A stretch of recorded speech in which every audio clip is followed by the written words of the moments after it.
थुलुमका the history of Tripura and folklore channel में आप सबको फिर से स्वागत करता हूँ। आज हम त्रिपुरा के इतिहास की एक और रोचक यात्रा पे निकल रहे हैं। इस एपिसोड में हम त्रिपुरा के राजा दक्षिण और उसकी नई राजधानी खोलंगमा के बारे में उजागर करेंगे, जिसे उन्होंने त्रिबेक छोड़ने के बाद स्थापित किया था, जब उनकी अपनी बाई हिडम्बा के शासक द्रिप्ति द्वारा उनका पराजय हुआ था। और यदि आपने अभी तक उन दोनों भाइयों के युद्ध और अलग होने की कहानी नहीं देखी है, तो मैं आप लोगों को राजमाला बाग 3 वाले एपिसोड देखने के लिए रिक्वेस्ट करूंगा, ताकि आप इस महाकाव्य गाथा को पूरी तरह से समझ सके।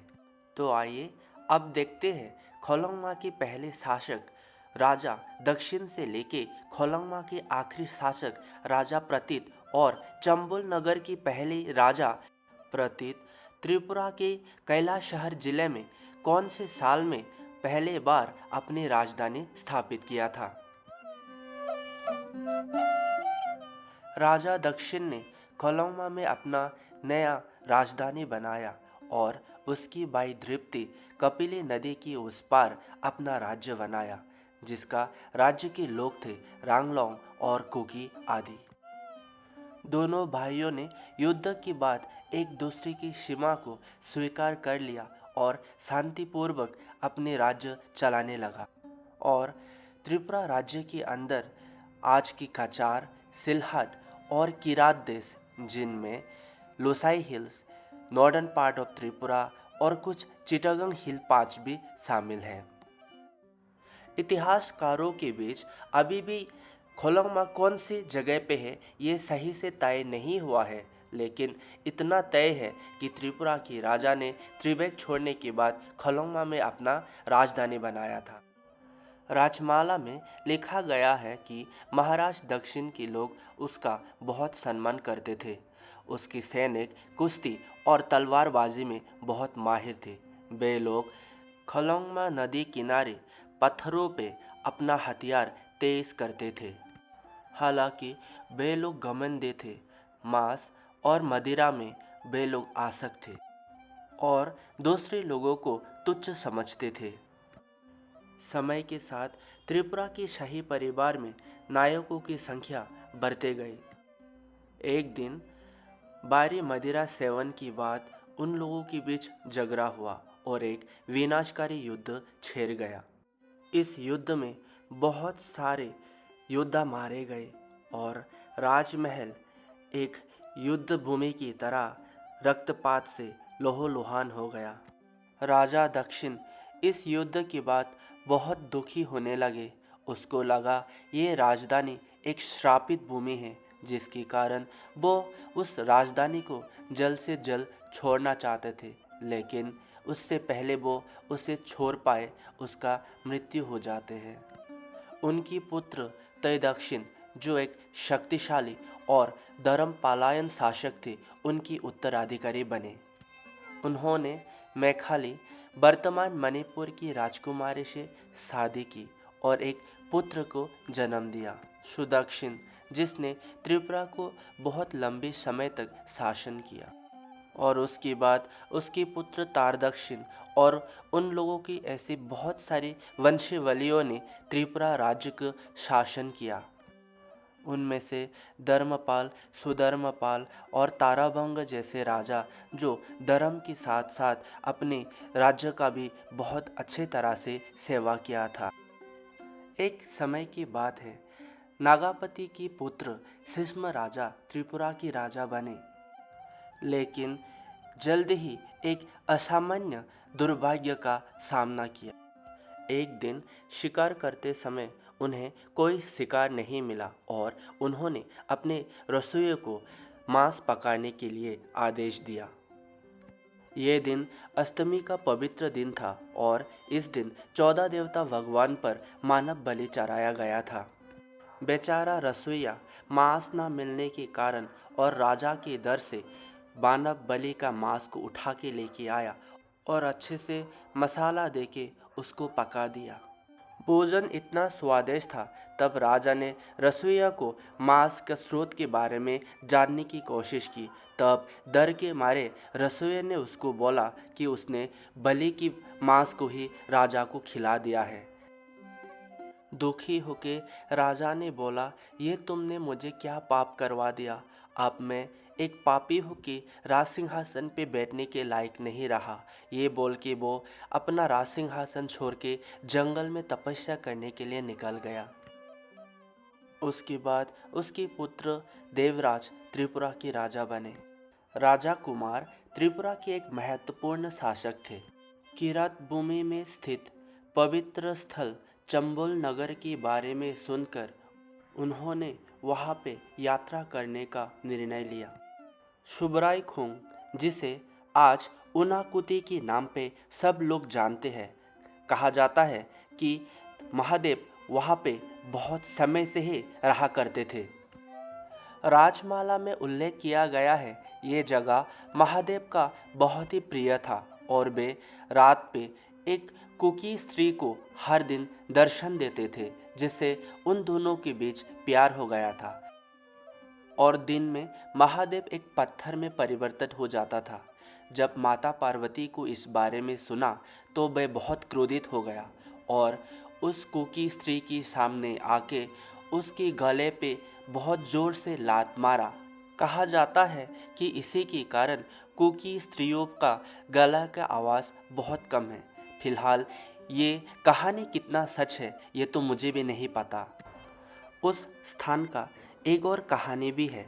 कहा जाता है कि जब भी गांव वाले वहाँ पे खाना खाने के लिए रुक जाता था तो हमेशा उन लोगों का खाने की गठरी एक ज़्यादा हो जाता था। लेकिन उन गांव वालों को उस चमत्कारी पत्थर के बारे में नहीं पता था कि वे स्वयं शिव जी थे। इस कहानी से हम ये निष्कर्ष निकाल सकते हैं कि वे मूर्तियाँ वहाँ पहले नहीं थे जो आज हम देख सकते हैं।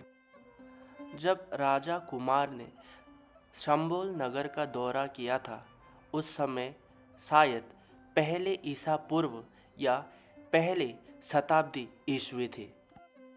तब वहाँ केवल एक चमत्कारी पत्थर हुआ करता था। 490 एडी में जब त्रिपुरा के राजा प्रतीत आज की चंबोल जिले में अपनी राजधानी बनाया, तभी शायद इन स्थान की महत्वपूर्णता को देख के त्रिपुरा के राजाओं ने इन मूर्तियों का निर्माण करवाया होगा। आर्कियोलॉजिकल सर्वे ऑफ इंडिया द्वारा भी इसका पुष्टि किया गया है, जो 5th या 6th सेंचुरी में ही इन मूर्तियों का निर्माण हुआ है। राजा कुमार की बात त्रिपुरा में बहुत सारे राजा बने और गए। उनमें से एक महत्वपूर्ण राजा थे महाराजा मिचली। राजा मिचले का कोई पुत्र संतान नहीं था, जिसके कारण वो राजचंताई को हमेशा महादेव को जिज्ञासा करने के लिए बोलता है कि महादेव कब खुश होगा और कब उसे पुत्र संतान प्राप्ति होने का आशीर्वाद देगा। राजमाला में उल्लेख किया गया है कि 14 देवता मंदिर में स्वयं शिव जी आके बैठते थे और राजचंताई उसके पूजा देते थे और उसके साथ बातचीत करते थे। जब राजचंताई महादेव की पूजा दे रहा था, तभी गुस्से में मिचली राजा आके महादेव की पैर में बाण चला दिया, जिसके कारण क्रोध में आके महादेव ने उसे अंधा होने का श्राप दे दिया। हताश होके दोनों राजा और राजचंताई ने महादेव से क्षमा की याचना की, मगर महादेव ने यही बोला कि अगर उसको अपना दृष्टि वापस मिलना है तो उनको नर बलि देके देवताओं को प्रसन्न करना होगा, तभी उसको दृष्टि और पुत्र संतान का प्राप्ति होगा। राजा के लोग नर बलि के लिए गाँवों में जंगलों में जाके इंसान खोजने लगा और गांव के लोग डर के मारे अपने बच्चों को घर के अंदर छुपा के रखने लगा। इतना डर और दहशत गांव वालों में फैलने लगा कि वह लोग गांव से निकल के जंगलों में और अपने कामकाज में भी जाना बंद कर। राजा मैथिली की ये दहशत त्रिपुरा में कई जनरेशन तक चला। 1980 और 90 के दशक में भी त्रिपुरी संस्कृति में ये कहानी बने रहा। गाँव में जब भी बच्चे लोग शैतानियाँ करता था या रोता है तो उसकी माँ बाप बोलता है चुप हो जाओ नहीं तो मूसली राजा आ जाएगा। हम में से जो भी 1970 या 1980s के बच्चे होगा उन सबको मूसली की इस कहानी के बारे में कहीं ना कहीं कभी ना कभी अपने माँ बाप के मुंह से सुना ही होगा। ये मूसली कोई नहीं बल्कि वही मिछली राजा की कहानी है। अंत में हम राजमाला पार्ट 1 के आखिरी पड़ाव पे जा रहे हैं। एक समय की बात है, त्रिपुरा की 114 किंग राजा प्रतीत अपने पिता की सलाह मानकर त्रिपुरी और दिमासा बाइयों की अटूट संबंधों को स्वीकार किया। दोनों राजाओं ने एक दूसरे को ये प्रतिज्ञा किया कि एक काक काला से सफ़ेद हो सकता है मगर उनका बंधन कभी नहीं टूट सकता। महाराजा प्रतीत का पिता का ये मानना था, अगर दिमासा और त्रिपुरा की राजा एक ही सिंहासन में राज करेगा तो दुनिया की कोई भी शक्ति उनको हरा नहीं पाएगा। इस नए गठबंधन की खबर सुन के जयंतिया, कामाख्या और मैथिली के राजा डर गया और उन लोगों ने षड्यंत्र किया किस तरह से इस गठबंधन को तोड़ सके। उन लोगों ने दो सुंदर महिला उन दोनों राजाओं के दरबार में भेजा। जैसे ही वे महिला दरबार में घुसा जहाँ पे त्रिपुरा की राजा और हिडम्बा की राजा बैठे हुए थे, हिडम्बा की राजा उन सुंदर स्त्रियों को देख के मोहित हो गया और उन्हें पूछने लगा, क्या तुम में से कोई एक मेरा सेवा करने के लिए आए हो?